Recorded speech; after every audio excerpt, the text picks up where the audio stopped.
Hello, everybody. A very warm welcome. On behalf of FIRE, I invite you to this discussion, which is in fact part of longer series of discussions. Let me explain a little bit about FIRE. The consortium, the South Asian Consortium, which comprises of PLD in India, BLAST in Bangladesh, WOREC in Nepal, Social Scientists Association in Sri Lanka, and Aahung in Pakistan, all of us working in collaboration with Euro-Asia Pacific. We came together about 2 years back to really look at the evidence around some of the laws, including child marriage, to see what the laws really how they're playing out and affecting the primary constituency on the ground, which is young people. And the idea was to really make sense of what is the larger sort of discourse, both globally and within our countries, of repeated demands for more stringent laws, of declaring underage marriages void, and also what we have begun to see in the region and outside, the proposals to increase the minimum age of marriage to beyond 18 to young adulthood. It's 20 in Nepal, and there are proposals on the table and very likely may change to 21 in India. So in this context, we really wanted to ask ourselves the extent to which laws make a difference and what is the nature of their impact. And that's through this journey, which involved a lot of rich data collection, very exciting deliberations and dialogue between all the organizations as well as partner organizations within the countries that we expanded. Within each country, there were more organizations that joined, and you can see the collaboration right here on this panel. We began to initiate dialogue both within the region and with the CEDAW and the CRC, since they have a joint general recommendation on the issue of harmful practices, which includes child marriage.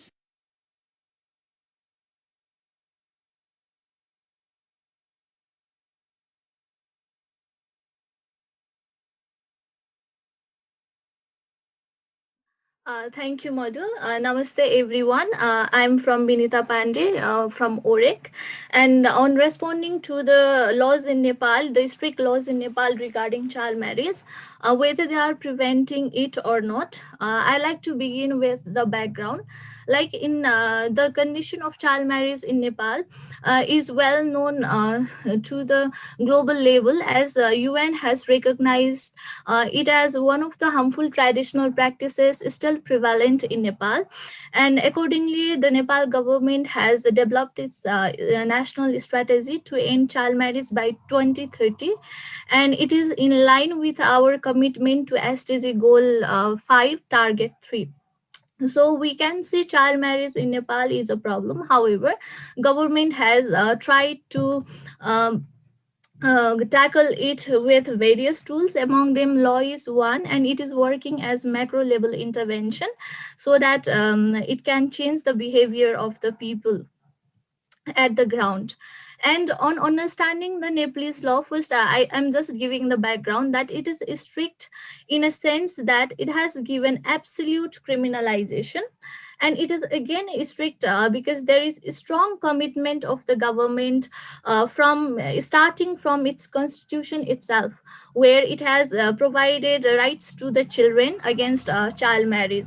So it is very much a strong commitment from the government side. And on saying about the strict laws, it has defined child marriage as a crime through its state criminal code, which is very much general code and which is punitive in approach. So we can see if there is child marriage, there is definite a punishment is prescribed to the parties.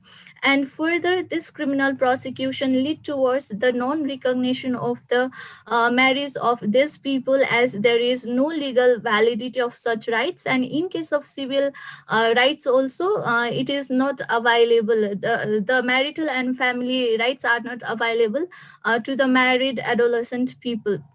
uh, so on analyzing it, so we can see that whether this strict law is really strict in a real sense, then there should be increasing number of prosecution of child marriage and decreasing the number of incidents of child marriage. However, in practice we find the situation is just reverse. I just like to give the example of a UN country team research in 2020, where it says that uh, they only could find during the period of 1996 to 2018 there were only 400 cases of child marriage being prosecuted or reported to police, whereas in case of the prevention, before Nepal used to stand at third position in South Asia, and now it is in the second position with highest number of child marriage after Bangladesh. So definitely this law is somehow not working.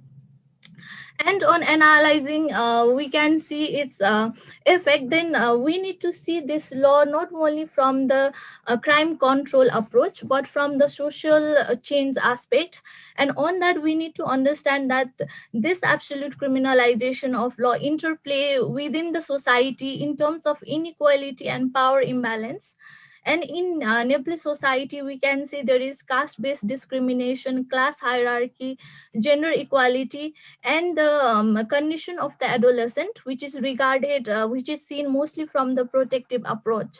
So law interplays among these societal factors, and in conditions of the marriage, like even though it is from the consent of the children or adolescent, we can find during the prosecution, it is mostly guided by the revenge and retaliation of the family members, which is guided by their concept of honor and reputation rather than the right based approach of protection and access to justice.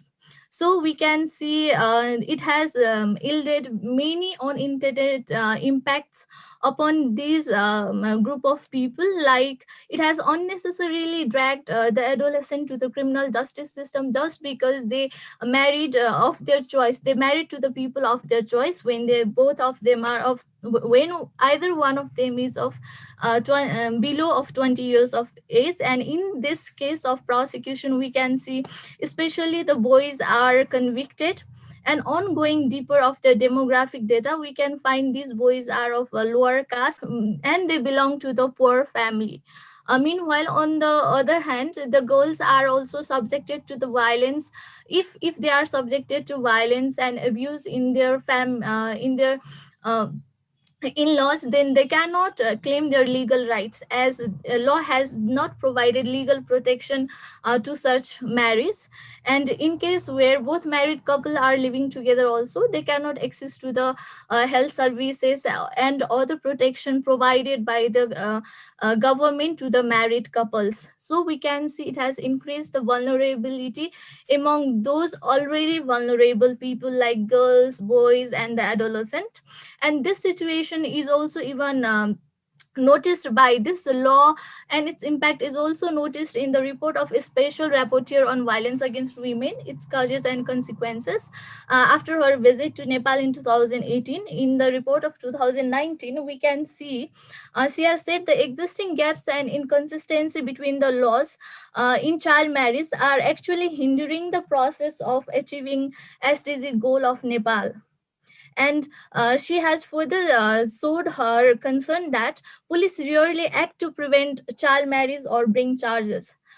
So this is the real situation of this strict laws on child marriage in Nepal. And on concluding, I would like to say that we should not focus mostly on the prosecuting part. Rather, we should be taking the law as instrument for social change, so that we can move towards the positive direction and reduce the unintended harm in the society. Thank you. Before I start, I would like to draw attention to a couple of incidents that has happened recently. 7 girls who played at the national level football. And one of the girls became the best player at the national level tournament, has been married off when all of them are below the age of marriage, which is 18 according to our country's law. So that is one incident, and all 7 of them are coming from a northern district of Bangladesh and from a poorer background. Now, one point I want to make sure to convey to all of you, that there is no law which allows child marriage to be registered, but there is a law which is there to restrain child marriages. The law is known as the Child Marriage Restraint Act 2017. Now, this law is interesting, I would say, because there is an exception clause. Unlike other countries, there is an exception clause under Section 19, which allows that the children who are below 18 can be married off on 2 conditions. Number one, there is a consent of the parents, and there is a court order. So if there is a special circumstance that the court says it exists, only then, subject to parental consent, there can be a marriage where the girl can be below the age of 18. Now, the law in our country is very much reliant on documentation. That means if you can produce the document showing that you are 18, no matter what, you can get married. So which leads to falsification of documents. That means the birth registration certificate and other certificates that is available, that can be falsified, and that has been used to make these marriages happen. Now, BRAC, we have done a quick assessment in last year's August. We spoke to 4,500 of our beneficiaries who took legal aid from us in 2017, 2018, and 2019. And we reached out to them to 298 upazilas of Bangladesh. And out of these 4,500 women whom we asked that whether they were 18 at the time of their marriage. Remember one thing, these are the program participants of BRAC. They all had valid marriage certificate because they were all 18 according to document. But when we asked them that whether they were actually 18 at the time of their marriage, 82% of them actually told us that they were not 18 at the time of their marriage. So that actually shows the extent of child marriages in our country. Even though the law is there, but the heavy reliance on the documentation only, we are not being able to prevent it. So people can produce all sorts of documents like NID, birth certificate from their Union Parishad chairman, and they can get married. However, we have to also understand that the law has got its limitation, because the law is specifically looking at the liability of the parents, thinking that parents are forcing their children to get married. But there are 2 other scenarios that we have to understand, that young people who are not yet 18, they are falling in love with each other, and they are also forcing their parents to agree to the marriage. And parents agree because they need to preserve their family's respect and prestige to the society. So that is a second scenario. We have to understand that parents are not really entirely responsible here. The third scenario is what we see, that elopement, that young people, they fall in love with each other and they go away from their families and they get married. Now, how these marriages are being held? In absence of proper documentation, these marriages are solemnized by the religious, all the religious formalities are being fulfilled, and they start living. Mind you, they do not have the registration given by the state because they did not have the documents. So it leads to another level of complication where we see that these children, where they also, even though they got married, but after a year or so, when there is a problem in the married life, the husband leaves the wife now wants to have some kind of compensation from the husband, and if she goes to the court, sometimes court is saying, sorry, we can't give you any recourse because your marriage was not lawful in the first. So that actually leaves that girl in a kind of a legal vacuum where she cannot get her dowry because it was not registered. And the most unfortunate problem can arise where if there is a child is born out of this marriage, there is a question of this child's identity, the question of this child's inheritance of property rights, and all these things are kind of in a quango. So the Child Marriage Restraint Act 2017 is there, but I doubt whether this is being really helpful to prevent child marriages. There are a lot of child marriages happening. Because of the COVID, the educational institutions have been closed almost more than a year now. So that is making situation quite vulnerable for children. And I'll end with my last incident. The last week, 6 young people, 3 couples were arrested in Chittagong. They fled away from their families and they were trying to get married, but they were arrested by the police, and the police contacted their families to take them back.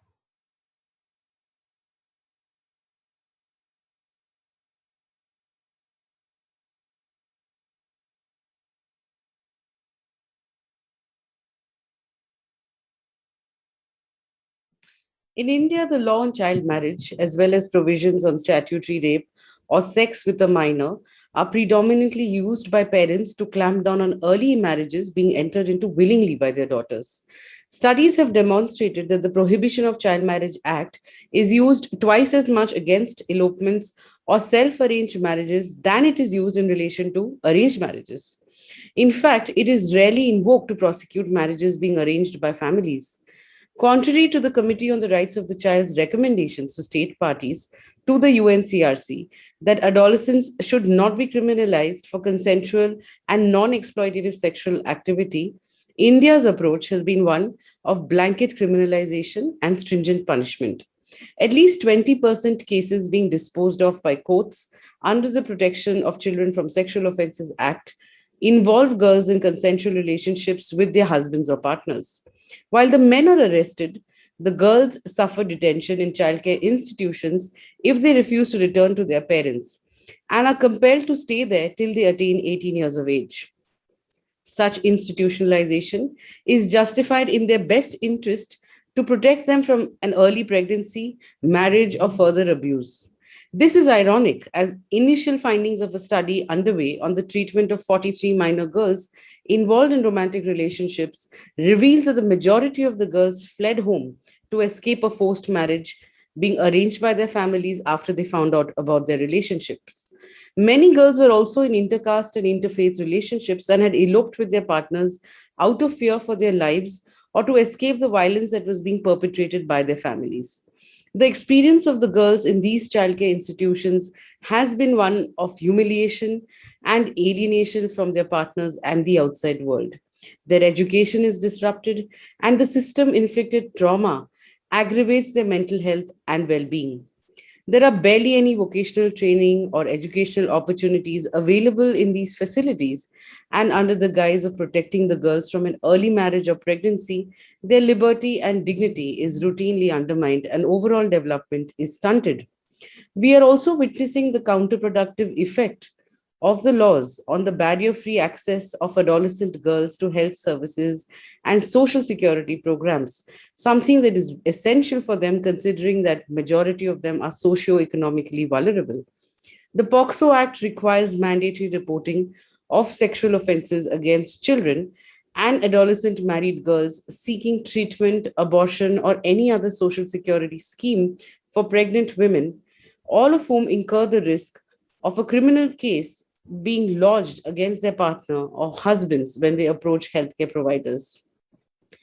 Anecdotal accounts suggest that they do not return to hospitals for reproductive health services when they are informed by doctors about their obligation to report to the police. Given this situation, the Indian government's plan to increase the age of marriage for girls from 18 to 21 years is alarming. In Karnataka, an Indian state, child marriages have been declared void ab initio. Automatic invalidation of child marriages disproportionately impact the female party to the marriage and children born of such marriages, as it legally allows men to walk away and deprives women of their matrimonial rights. We need to take stock of the significant harm such laws are already causing to the very group they seek to protect and recognize that proposals to increase the age or make child marriages void ab initio will aggravate the vulnerability of adolescent girls and push child marriages underground, something that we are seeing during the pandemic. The assumption that early child marriage can be addressed squarely through legislative reform is flawed. Investment needs to be made in community based mechanisms to effectively enable the translation of constitutional norms on dignity, liberty, privacy, and best interest through creation of safe and inclusive spaces for open, sensitive, and difficult dialogues among children and adults about sex, gender, sexuality, equality, identity, consent, autonomy, power, and violence. To advance protection of children and adolescents, positive enabling legal provisions that mandate the introduction of comprehensive life skills and sexual and reproductive health education programs within schools as well as communities need to be introduced.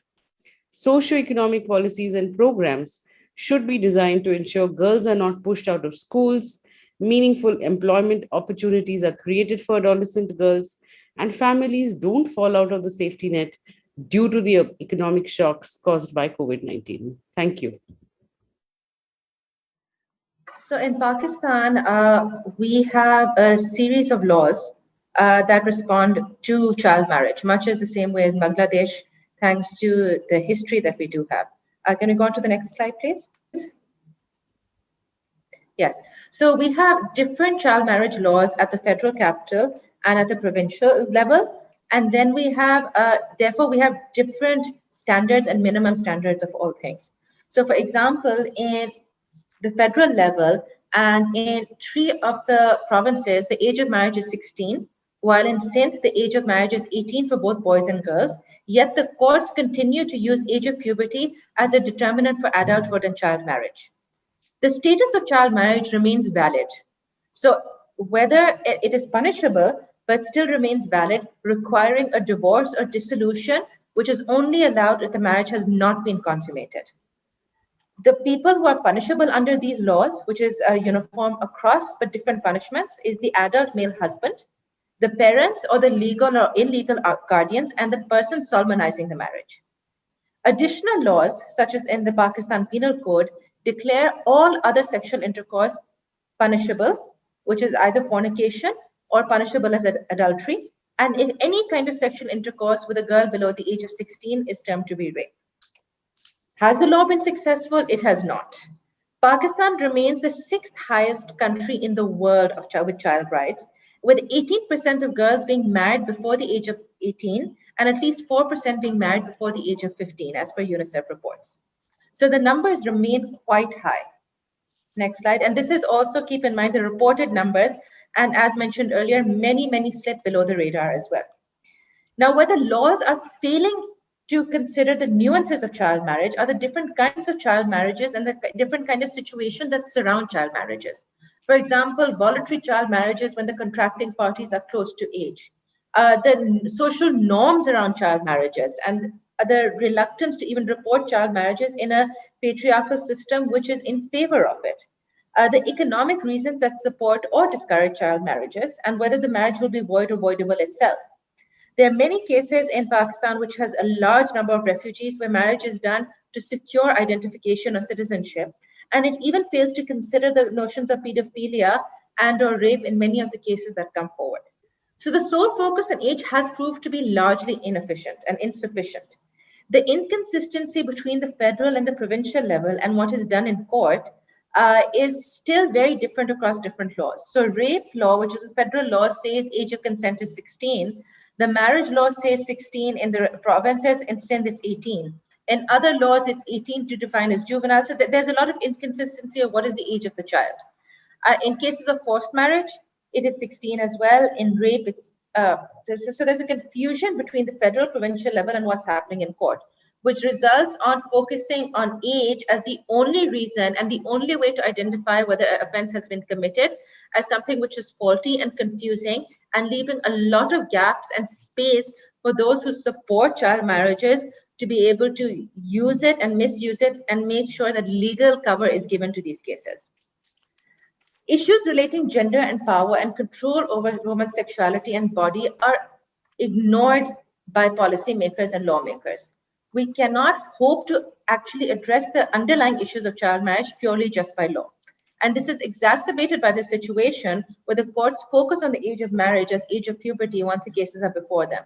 Because in many cases, there are cases of elopement, or there are cases where the girl is being forced to say she's eloped or that she's overage, and they let that pass using age of puberty as a justification. Additionally, there's a lack of protection systems. Frankly speaking, there's absolutely no proper protection system for girls.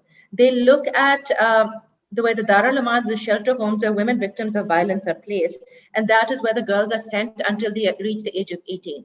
So many of the judges ask me very often, they say, what are we supposed to do with them? We have three options. One, we send them back to their parents, but we don't know if the parents were involved, not involved. Would they be victims of honor killings? What other violence would be inflicted on them? We send them to their supposed husband, who may be adults, but now she's being raped or she's being violated, or any other kind of issue that she might face. Or we send them to the shelter home with other victims of violence until she reaches the age of 18. Those are the only three options that we currently have. So we have to start looking at larger protection systems on how to help all of these girls. And penalization has proved to be an insufficient long-term solution. It has, as you can see with the numbers, has not succeeded in being a deterrence. It has not even affected the social acceptability of child marriage. 2 minutes. It also allows that sympathetic judgments being reluctant to give higher punishment. So the higher the punishment, the more reluctance of sympathetic judges to find them guilty. Being liable for fornication, if not validly married, increases pressure on young girls to say that they are actually adults and support child marriage. The increased penalization also gives more power to perpetrators and men by controlling girls and women, by manipulating and misusing the law. In many of the cases, child marriages did end up being cases of elopement. In many cases, of course, they were very much victims of violence, but it also makes it murky, the ground between victimization and empowerment. So victims are being made to believe that they are elopers or have transgressed societal norms, but we're not being recognized as victims of child marriage where an underage girl is being raped by her husband. Legal, and I say that in quotes, quote unquote husband. And therefore, it cannot focus on the on-ground realities. There's no alternate punishment. There's no sense of damages. There's no sense of community work, anything else. It cannot focus on the complication in cases.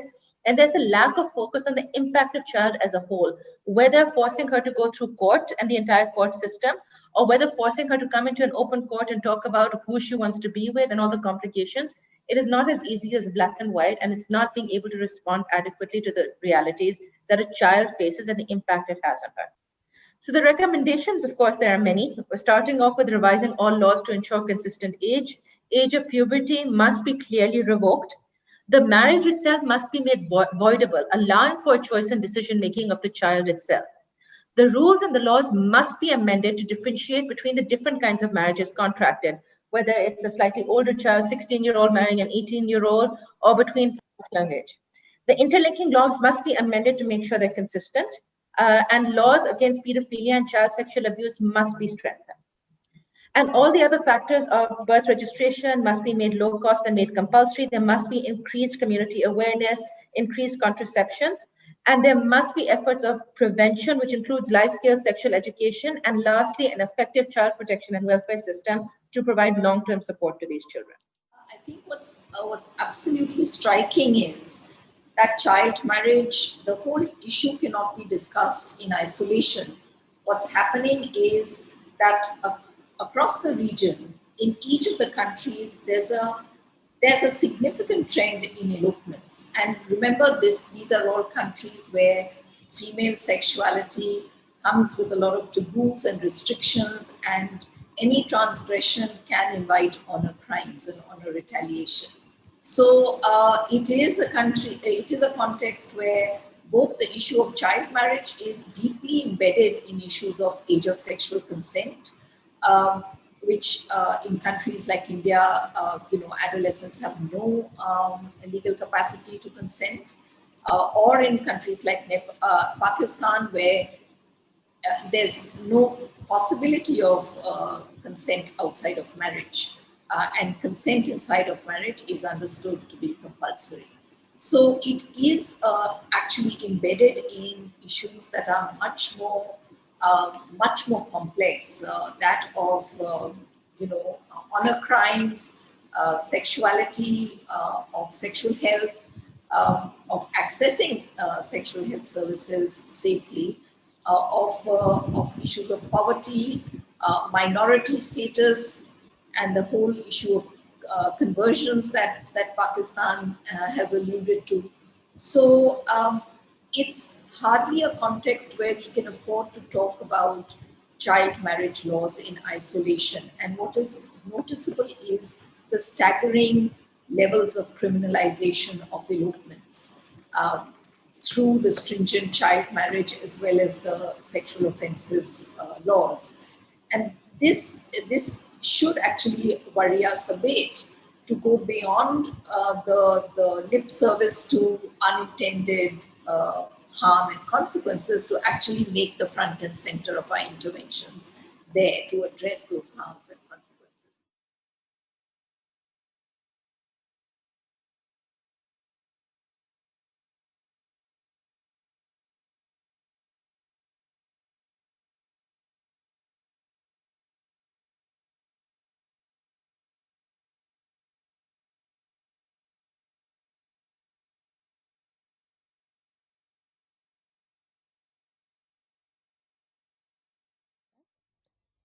So the answer basically to the questions posed by Madhu is no, based on Sri Lanka's experience. Laws and legal approaches are not nearly adequate to address some of the concerns around underage marriage and adolescent SRHR. Next slide. To briefly look at the laws governing marriage and sexual consent, the age of marriage for all communities except the Muslim community in Sri Lanka is 18. For Muslims, they are governed by the Muslim Marriages and Divorce Act, and there is no stipulated minimum age of marriage there. However, girls under 12 years of age require permission from a qazi to be married. The age of consent is 16, which recognizes the evolving capacity to consent. And the age of consent for Muslim girls effectively is 12 because there's a law around it, which I will not get into. The law does not prescribe criminal punishment for underage marriage. However, what it does do is it criminalizes presenting false information to the registrar, which is what people do in order to register underage marriages. Next slide. Just looking at the prevalence and trends again briefly, Sri Lanka has a low prevalence of underage marriage compared to other countries in the region. As per our 2012 census, the average age of marriage was between 22 and 24 years across ethnic groups. So we could say that underage marriage per se is not a pressing concern. However, there is a higher prevalence of underage marriage in certain pockets like rural and/or war-affected villages, the estate sector. There are urban and semi-urban pockets across the country where we do see underage marriages, as well as in the Muslim communities. Factors like conflict, poverty, social marginalization can create circumstances where families and/or adolescent girls are pushed into situations of underage marriage for physical, social, economic, and other security reasons. Okay. The available data, however, indicates that the age of marriage was already on the rise in conjunction with the introduction of free education in the 1940s. When the minimum age was raised to 18 in 1995 through amendments to the General Marriage Law, the average age of marriage was already well above 18.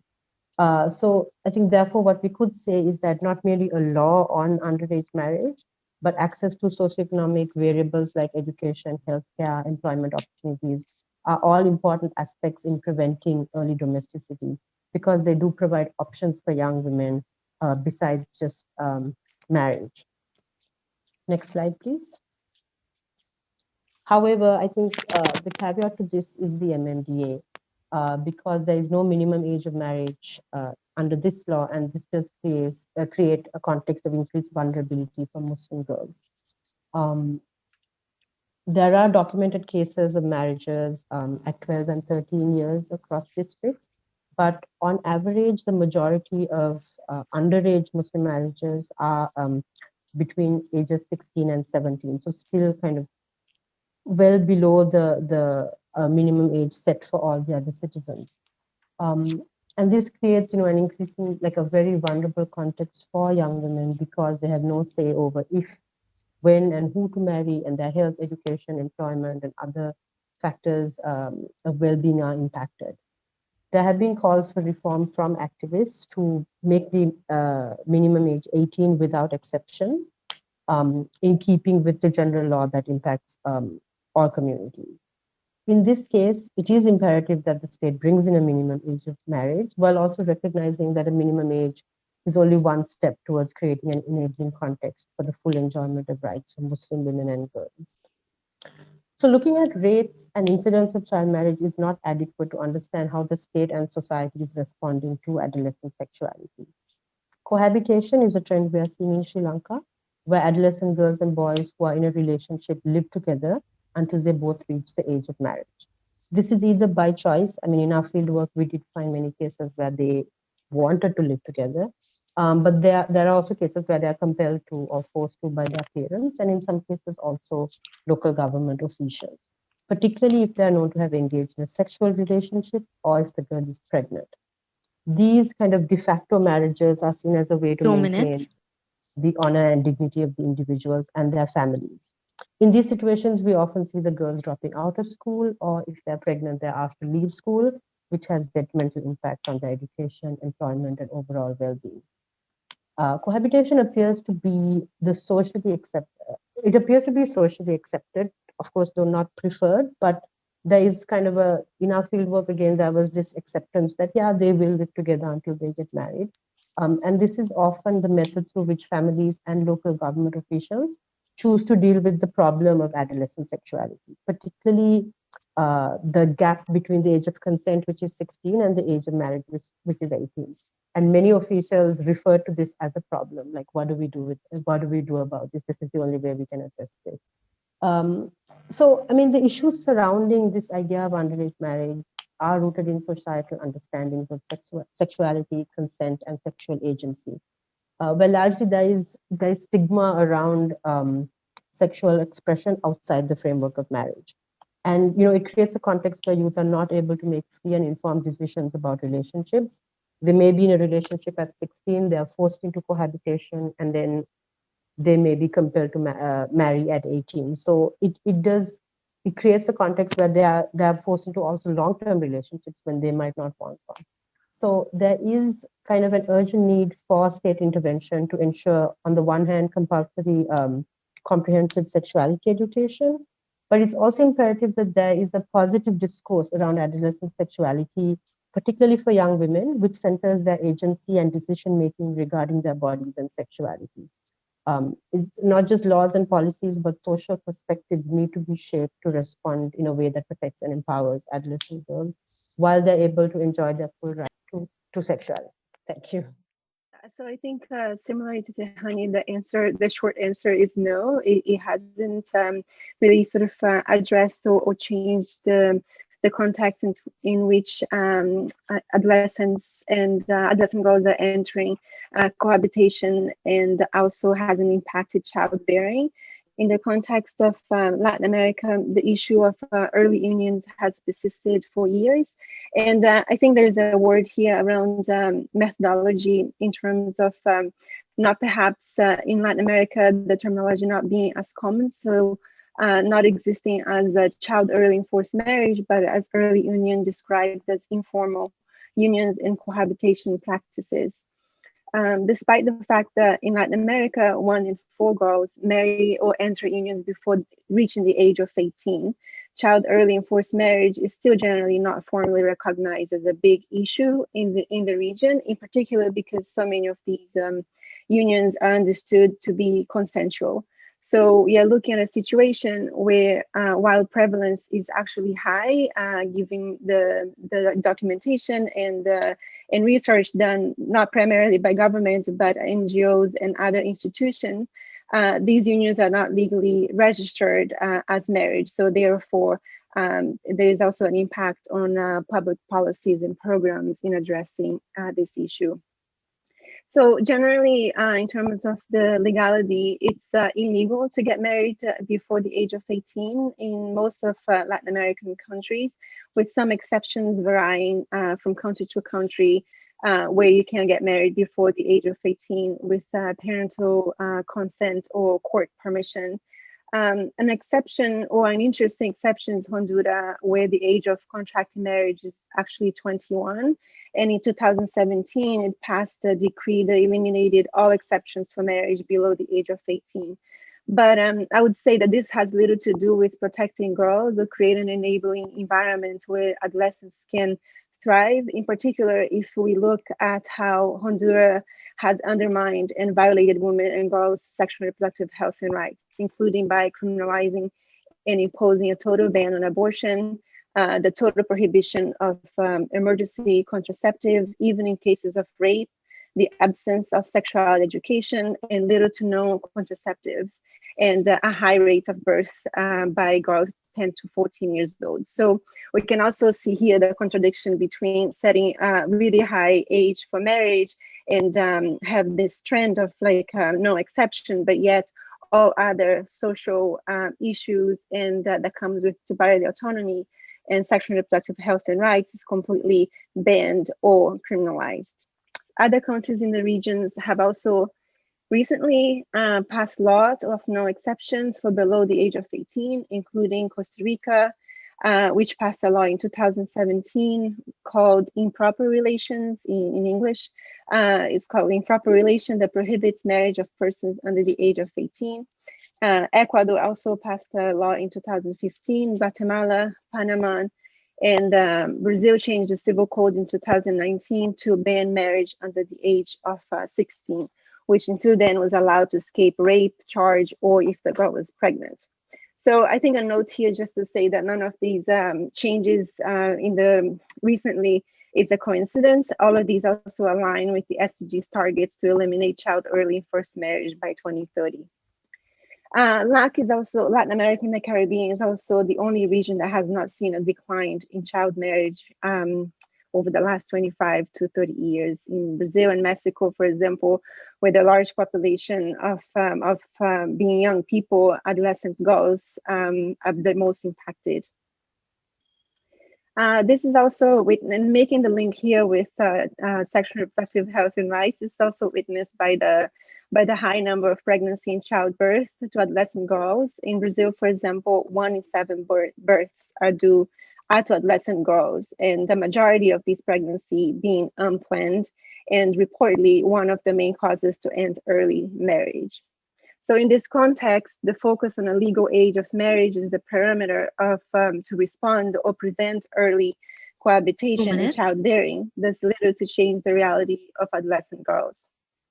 So I just want, just in terms of the prevalence and being the indicator of success, I think we need to talk about where the issue of where informal marriage or unions are as common as they are in Latin America and the Caribbean, after happening before the age of 18, the trend of no exception law on child early and forced marriage simply reinforces the disadvantage of girls in informal union, in particular in rural and indigenous community and young women and girls living in poverty. Often these laws focus on age as the main vulnerability, disregarding the adolescent's autonomy and evolving capacity.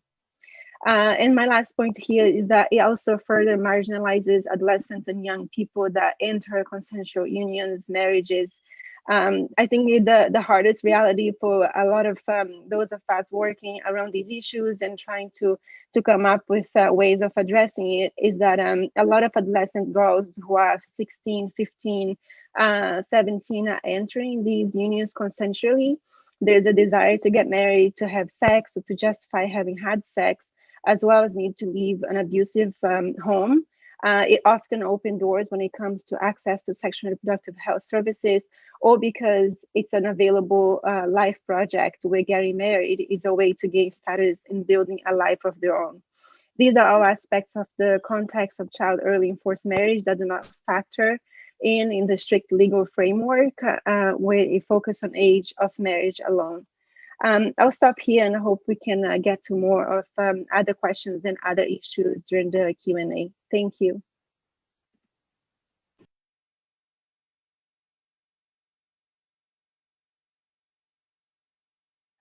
in light of proposals in South Asia and elsewhere to increase the minimum age of marriage to young adulthood to 21, we no longer, the word child marriage is no longer relevant. We are talking about underage marriage strictly. And there is an emerging trend of aggravated harm to young people who are being institutionalized. What would be your guidance and suggestions in light of the joint general recommendation on harmful practices to address this issue, which is, there's no overwhelming evidence indicating the issue of harm to young people? Well, thank you very much for this invitation, and it was very, very interesting for me to listen to you and to understand better the complexity of these laws that in principle should protect girls from early marriage. But I see clearly that in many cases it's not enough to have a law, and because this is not just an issue of the content of the law. I think that we need to connect the law and the reality. And here we can see clearly that there is a disconnection or a pervasive connection, if we can say, between the objective of the law and the reality for girls. And I think that this is what we need to take into account when we talk about international standards, because the international standards are never only one, only the age in this case. Of course, we can see, and my colleague from the CRC will explain better than me, that it's the 18 is a kind of threshold, because we consider in CEDAW, and I think in the CRC too, that there is no conditions before 18 for women to take responsibilities, the kind of responsibilities that are in a marriage, because these responsibilities are in contradiction with their own lives decisions many times, and they cannot continue to study. For example, the right to education is so important for women. If they don't have education, their future for work, for opportunities for work, the opportunities for independence, economic independence, autonomy in their lives, for decisions, so important decisions that, for example, having a family, these kind of things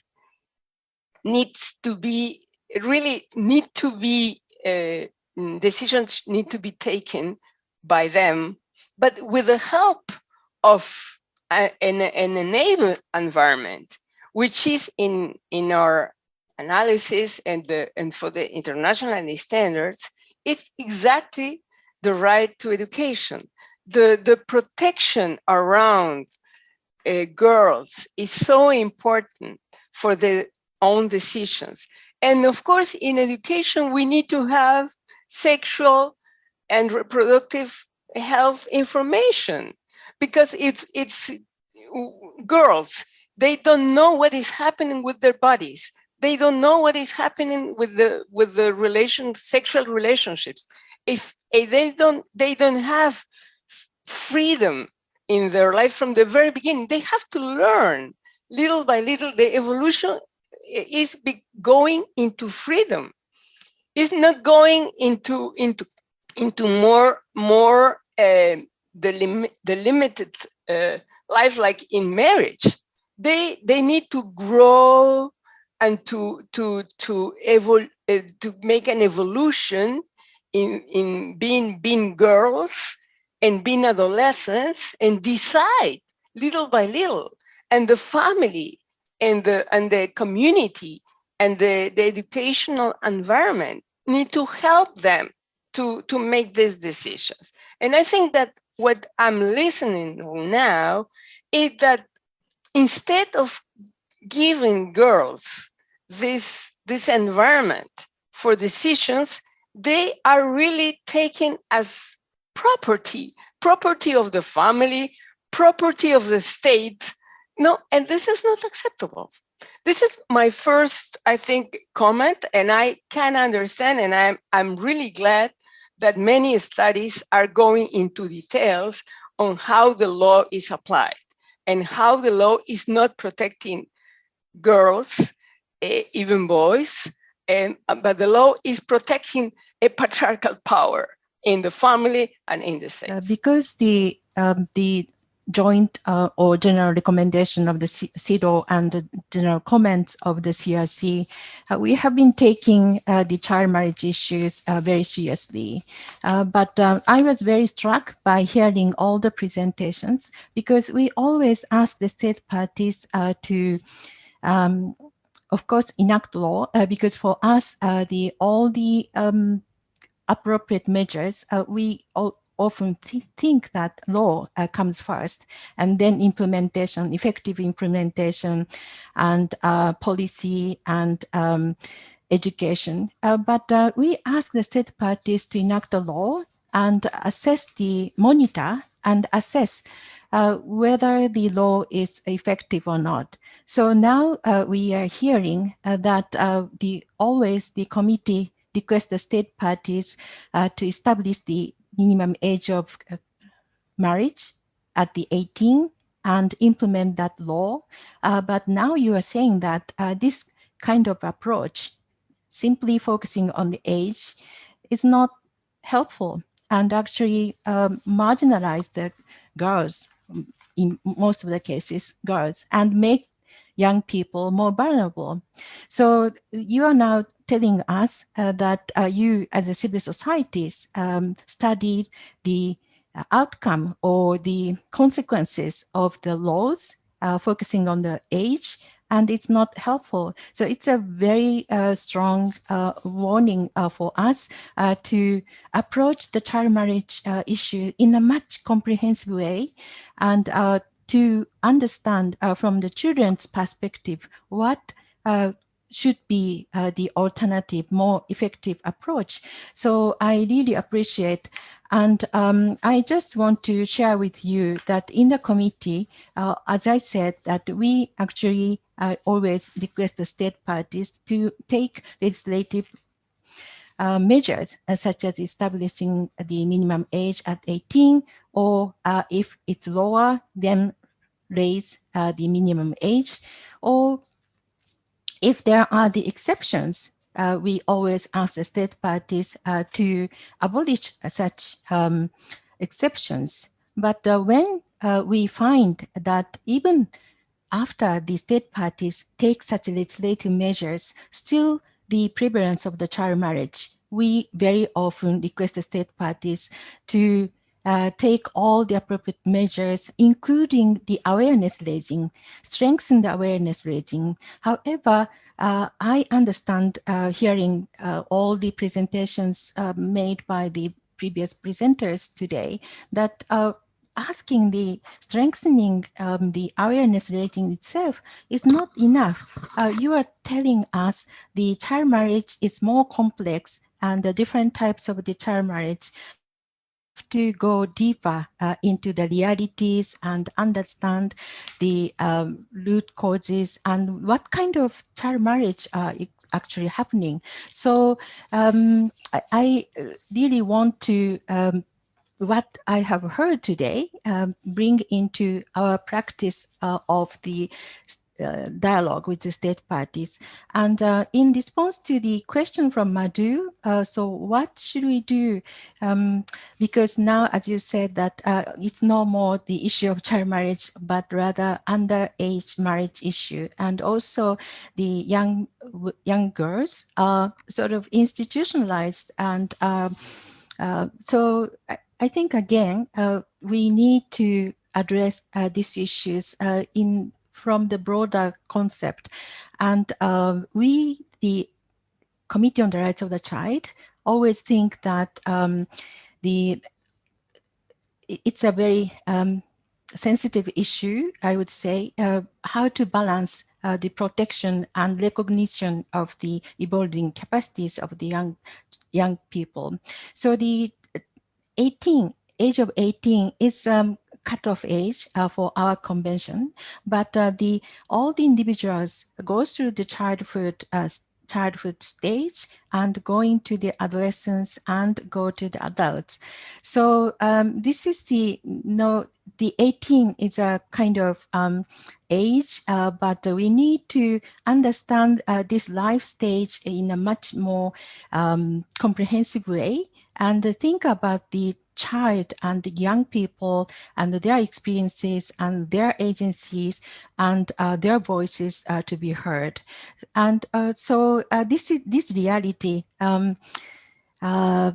pose the questions for us to study more about the reality, what is happening on the ground, and how to address these issues in a much more comprehensive, effective way. And I think perhaps that we should work closely together with the CEDAW committee because it's not the children's issues only, but also the young women's issues as well. I think the problem that is emerging for us is that no exception laws model, which is globally being promoted, actually takes away the voices of young people. They have no say in the matter, and also that really it doesn't really comprehend the diversity in trends. You know, there's everything from trafficking to forced marriage to elopements that's happening and everything in between. So I think that's the kind of dilemma that we have with one model, which is it just doesn't fit every situation.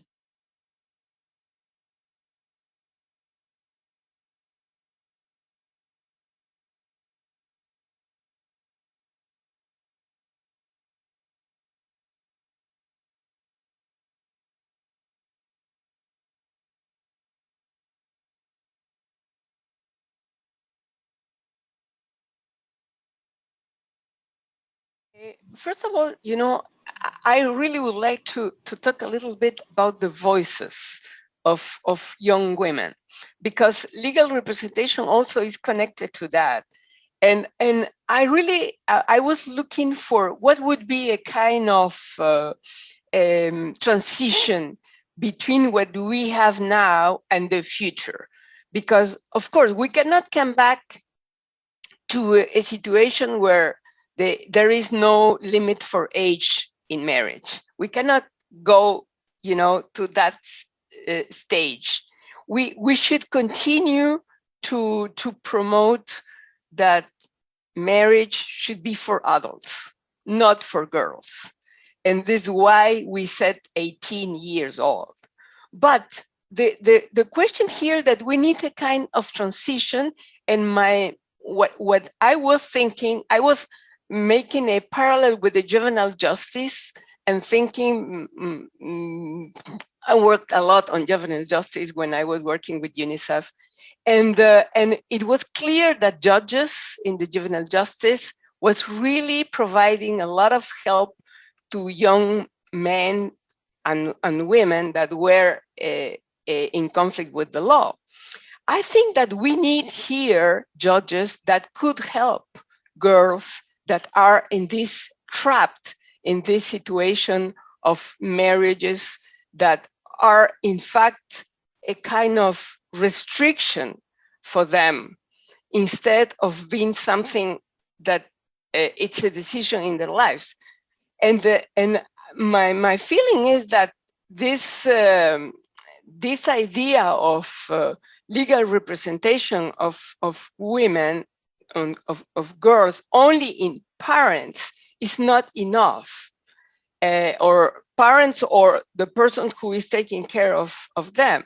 But we really need authorities that are taking care of the interests of girls. And this is something that we need to begin to think about it, because, you know, we were always thinking that specialized judges could help in these situations.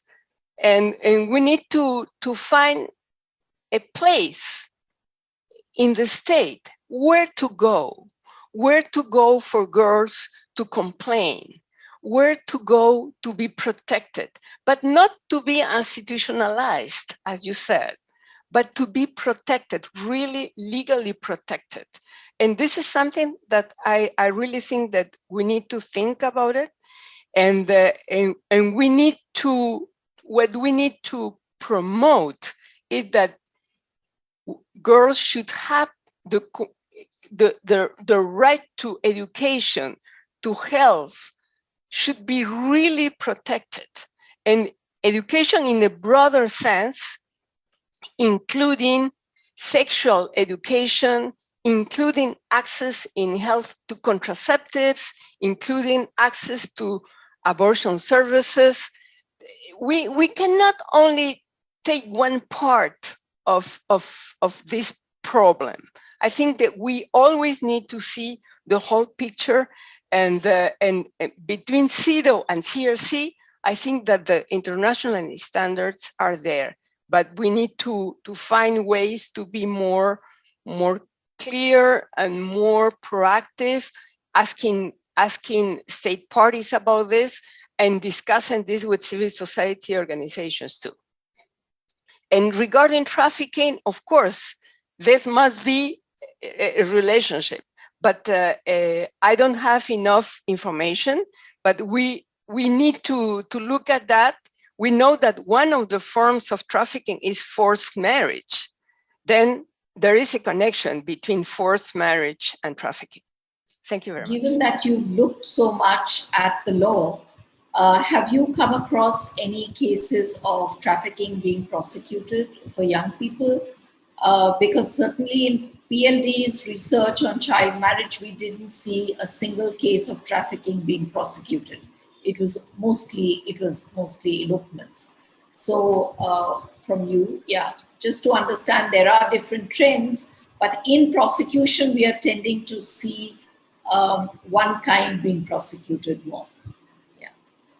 Absolutely, Madhu. That has been our experience with the data that we've looked at. Majority of the cases that are entering the system under, say, the Prohibition of Child Marriage Act or the Protection of Children from Sexual Offences Act are of the kind where the girls themselves have left home willingly with a partner of their choice. So we have not, and we've looked at over 2,800 cases. We did not come across a single case of trafficking. And having said that, the implementation mechanisms are also fairly weak in the context of trafficking. So that's not to say that trafficking does not take place for child marriage, but it's just that the system is not efficient enough to prevent it or to even redress it when situations like these come from it. That trafficking is definitely happening, but the access to the legal system is usually by those who are in power. And we find that parents prosecuting young, their eloping daughters' husbands is the biggest emerging trend. And that's troubling. You know, trafficking is not going to be not visible in the prosecutions. And it just goes to the heart of the point we're trying to make.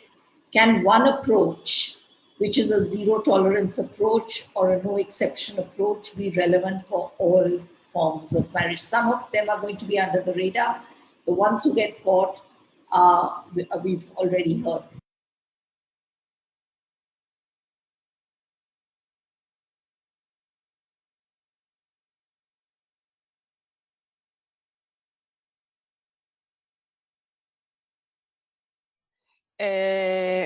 First of all, about stereotypes.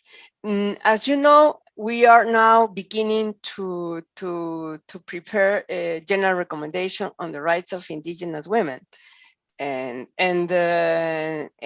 probably the next general recommendation would be on stereotypes. And the stereotypes is more and more, I think, important.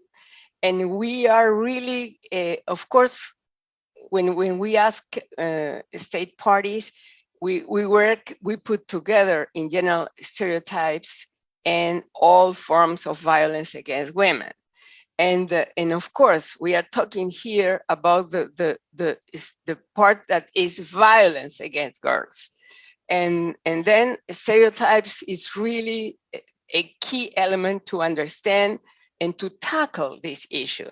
And it is also clear that for girls, one of the main issues here is education, because the educational system could really work on the stereotypes. But we need to be sure that in the curriculum, there is not only sexual education in the sense more related to health, but we need to be sure that the education system is also tackling the stereotypes in the lives of girls, and they need, otherwise you cannot open the discussion and open the right to freedom in sexuality. And I think that here it's stereotypes and sexuality are connected, because the stereotype is the sexuality controlled by men. That's why I think that sexuality education in sexuality is so important for girls, because it's here when girls could live sexuality differently.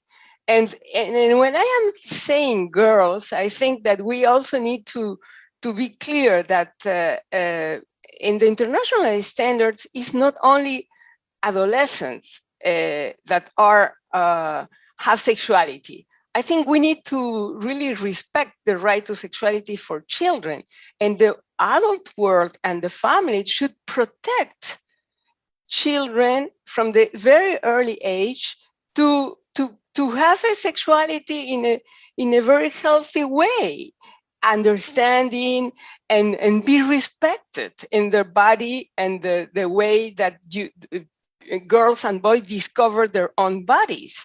And this is something that I think that part of the problem is the silence, and the silence is conducting to abuse in general, to abuse sexuality of children and adolescents.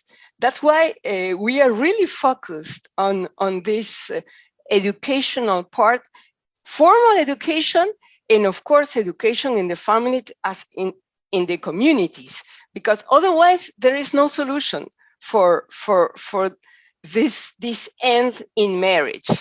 We don't want this end in marriage. Even if girls would like to have a sexual experience, they should have the right to have sexual experiences without not being married.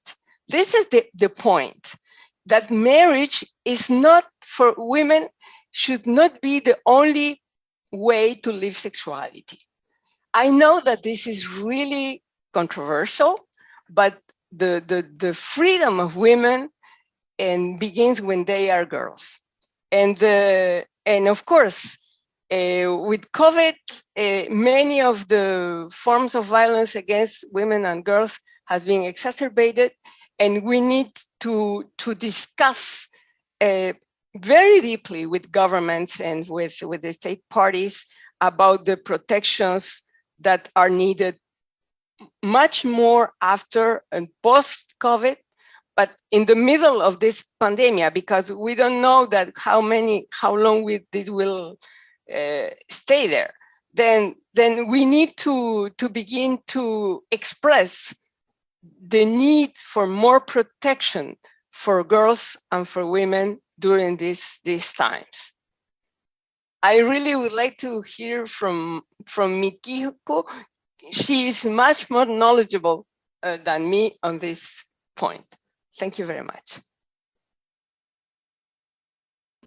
I want to start in response to the previous question and combined my answers to the question from Audrey. Previous question was about the legal representation, and now one of the topic here today is the unilateral, unified, simplified approach with no exception is not working, and what would be the alternative effective way to prevention of the child marriage. But I would like to address these questions from the what could we do after the child marriage is happening? Because I pointed out the committee has observed in many state parties, despite the Child Marriage Act, which established the minimum age at 18, but still the prevalence of the child marriage is high. So now I think one important aspect to address this situation is to understand the situation from the children's point of view. We call the child marriage harmful practice in our general recommendation and general comment.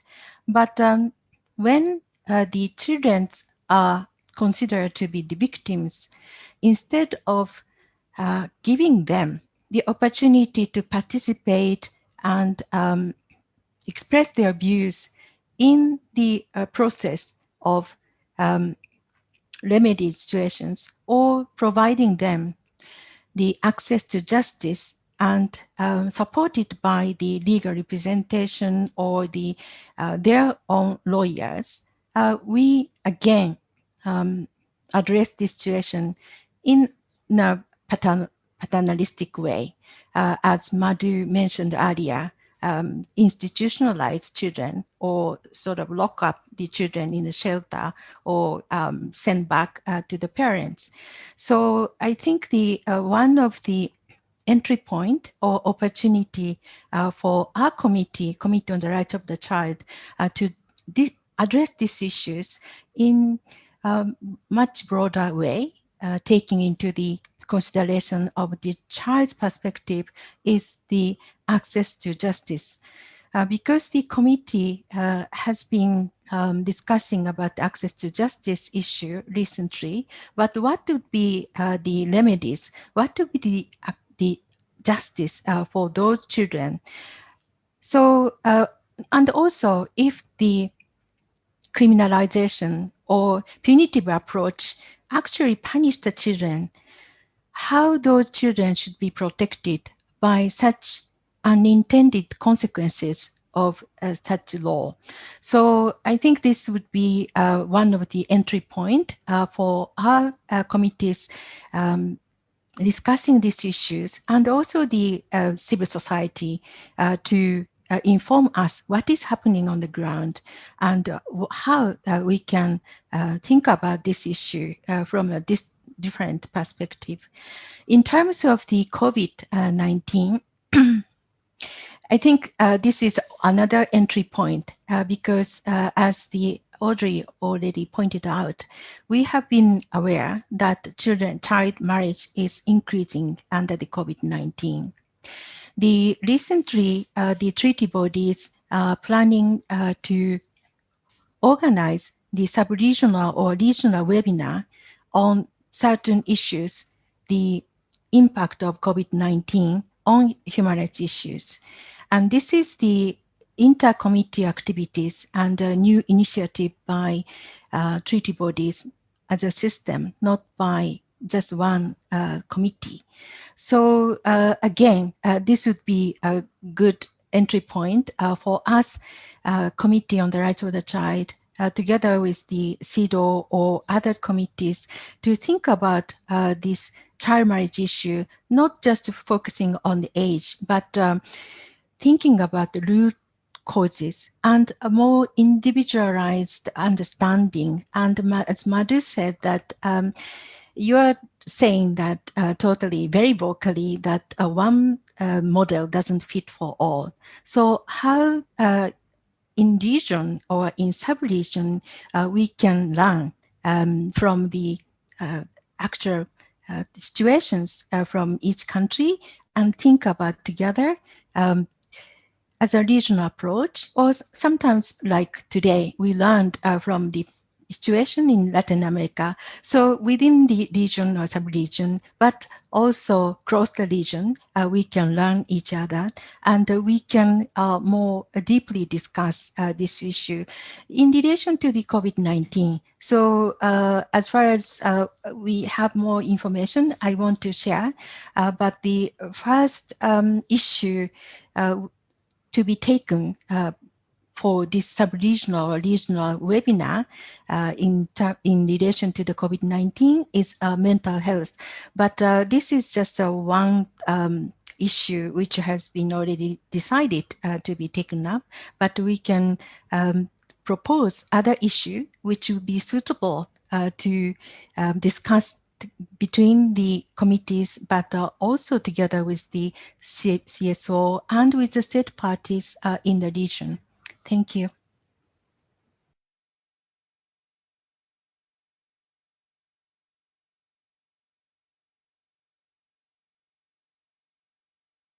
I would like to answer this. Protection is a very difficult word.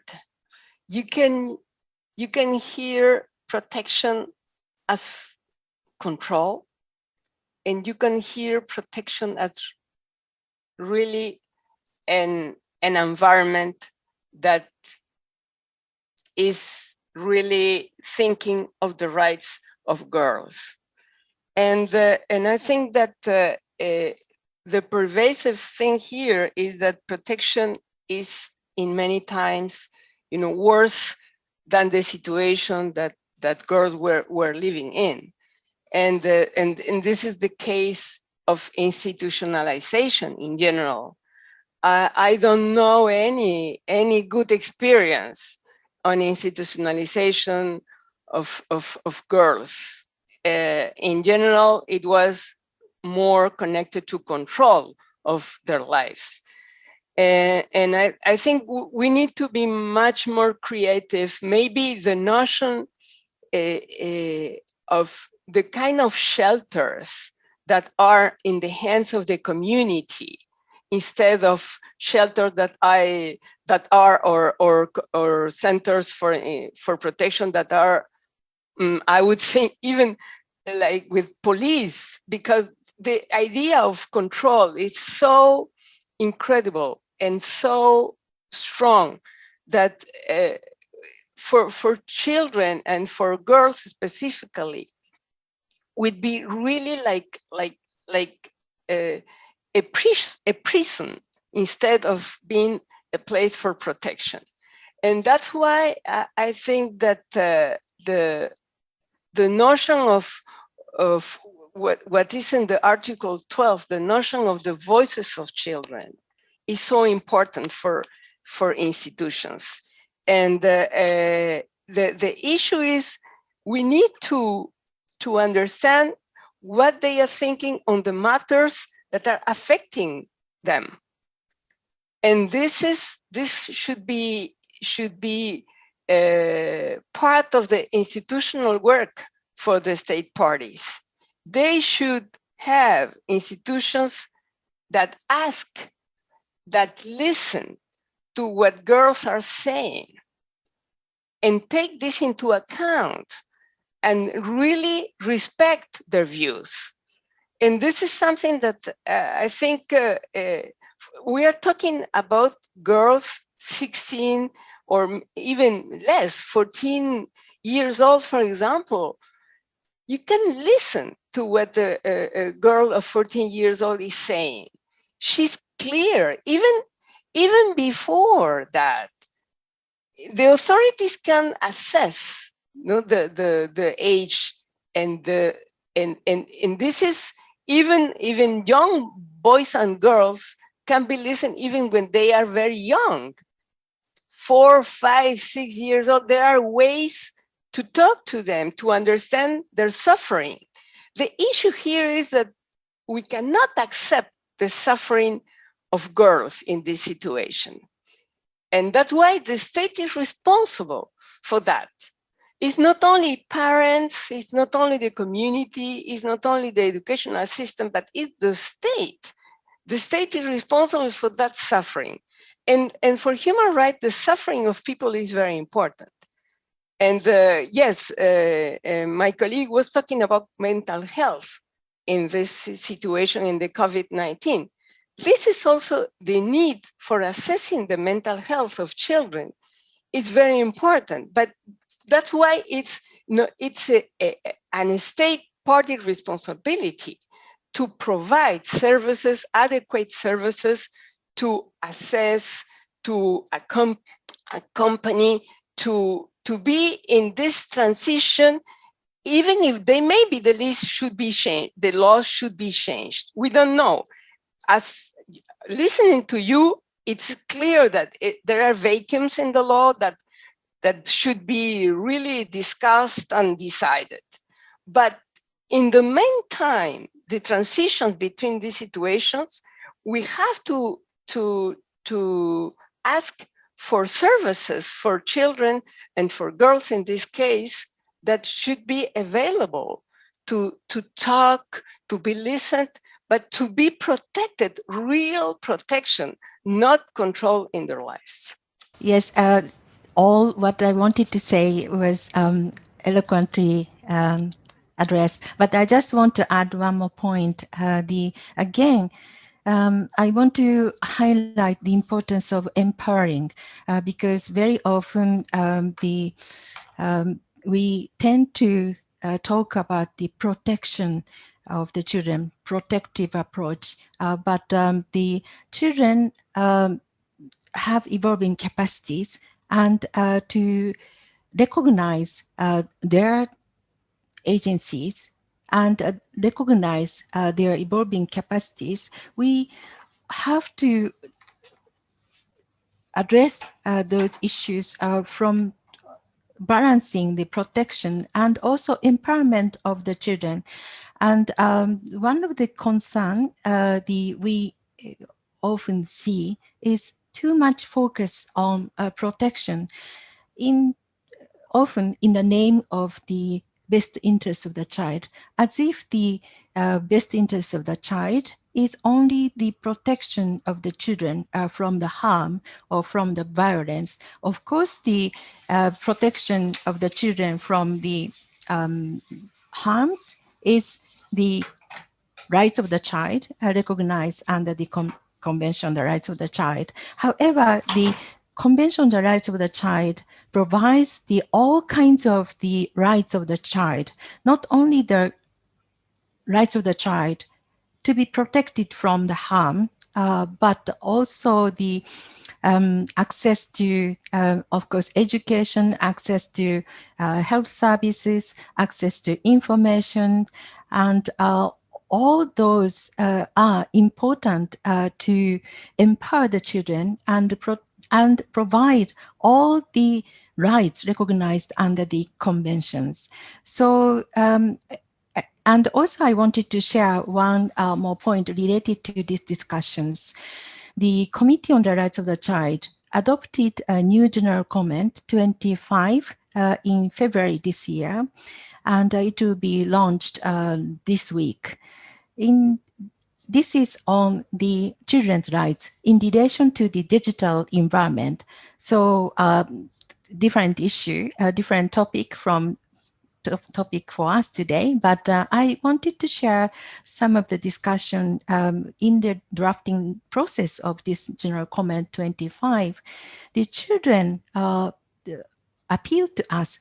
Children told us that they don't want the parents or states to prohibit their access to online because they want to learn how to navigate and where are the risks and how to protect themselves from those harms rather than being told not to access to those the platforms or the online where, of course, there are risks.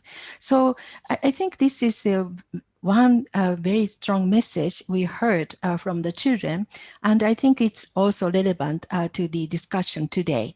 The children have the evolving capacities. They want to have the control over their bodies, and we need to respect and recognize their voice and their agencies. So again, coming back to the protection of whom we are protecting, of course, the intention when we talk about these issues to protect the children, but not protect the children, but protect the all rights of the children provided under the Convention on the Rights of the Child, including there are all kind of rights to access to information and have their own identity, sexual identity, and all those comprehensive approach is needed when we talk about the protection. Thank you.